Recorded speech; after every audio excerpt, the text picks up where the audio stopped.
Hello and welcome back to Music Mitra.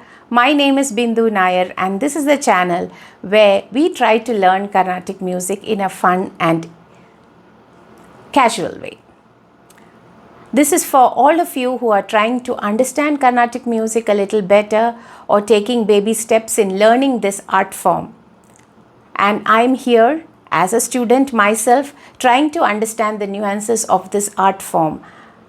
I would like to share with you my experiences and what I have learned through my learning and research. So today the topic is Swaras. As we all know, there are 7 Swaras in Indian music. Sa, Re, Ga, Ma, Pa, Dha, Ni, right?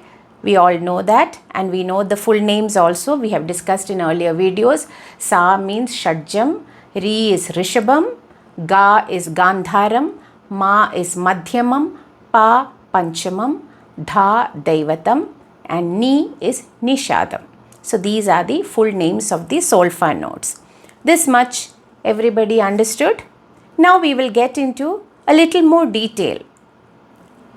These 7 swaras are divided into 2 categories. The first category is known as Prakriti swaras or stable notes, constant notes. They have no variations and they are Sa and Pa.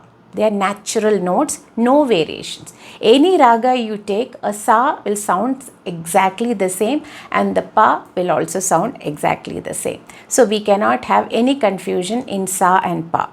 Then where is the confusion? The confusion comes in the other set of notes, the rest of the notes, that is the 5 notes known as Vikriti swaras. They are Re, Ga, Ma, Dha and Ni. These 5 swaras are a little complicated for a beginner. Why? Because they have variations. A Re can be sung in 3 different ways. Ga can be sung in 3 different ways. Ma in 2 ways. Dha and Ni too in 3 different ways. So for a student of music, this can be a little confusing. But then we also learned that there are only 12 swarasthanas. Then how can we sing 3 variations of Re and Ga and Dha and Ni? Now that is a bigger confusion for many students, right? So this is where we have to understand that there are only 12 swarasthanas, but there are 16 swara variations of it. Means there are 16 applications for that same 12 placing or frequency of notes that we have. Now this is where the complication is. This is where a lot of students get bowled over. They are not able to understand, especially for a beginner level. So I am here today to just break it down a bit for you so you understand the difference between the various usages of the same note. Now Sa and Pa we need not discuss. We told you they are constant. There's no variable there. Now Re, when it comes to Re, the 3 types of Re's that we sing in different ragams are Re 1, Re 2, Re 3. But technically speaking, there are only 2 positions for Re. There's only a Re 1 and a Re 2. That Re 3, what we are talking about, is actually a Ga. It's sitting in the place of Ga, one of the Gas. Now Ga also have 3 variations, I told you. I'll come back to that. So there's a small Ga and there is a big Ga. And the small Ga is what is sung as Re 3 in certain ragas. That is why these are known as Vivadi swaras, because they don't have a place of its own. They are borrowing the place of another swara. I have done a detailed video on Vivadi swaras and ragas. So if you have not watched that video, please go back and watch that so you will get a better understanding of what we are talking about. So for every Vikriti swara, that is Re, Ga, Ma, Dha, Ni, actually there are only 2 positions. Let's get that clear first. 2 positions. But it's the application. When we apply it becomes 3 for Re, Ga and Dha, Ni. Ma still has only 2 positions. So there's a small Re and a big Re. There's a small Ga and a big Ga. And then there is a small Dha, big Dha, small Ni, big Ni. So 2 positions for each of these notes. I hope this is clear. Now where do we add this third one? So the third extra note when it comes to Re is the Re 3. And for Ga, it is the Ga 1. Okay, there is no ga 1 position. The ga 1 is actually re. So you see, we are swapping. A ga is becoming a re and a re is becoming a ga. So that is where the confusion is. So I will explain that to you now. Now when you put re 1 and re 2, you have two positions. Just write it down, re 1, and below that you put re 2. And against re 2 is ga 1. That means re 2 and ga 1 are exactly the same frequency. And below re 2 you put re 3, and below ga 2 you put, below ga 1 you put ga 2. That means re 3 and ga 2 are the same frequency. That means the small ga. So actually there's only small ga. The ga 2 is the actual small ga. We call it Sadharana Gandharam. But the ga 1 is an extra ga we are fitting in there, which is actually the place of the re 2 or the bigger re.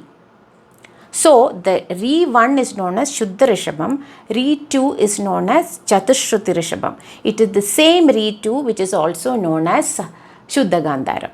So re 2 has another name in another raga. It's like fancy dress, you change in one you become somebody else, right, whom you are not. Just to think like that. So the re 2 takes the form of a ga in certain ragas. And because of that ga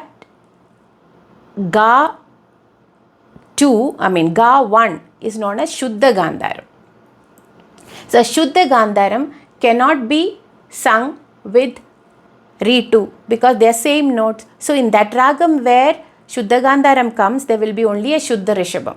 That is re 1, because that is the only note that is lesser in value, lesser in frequency.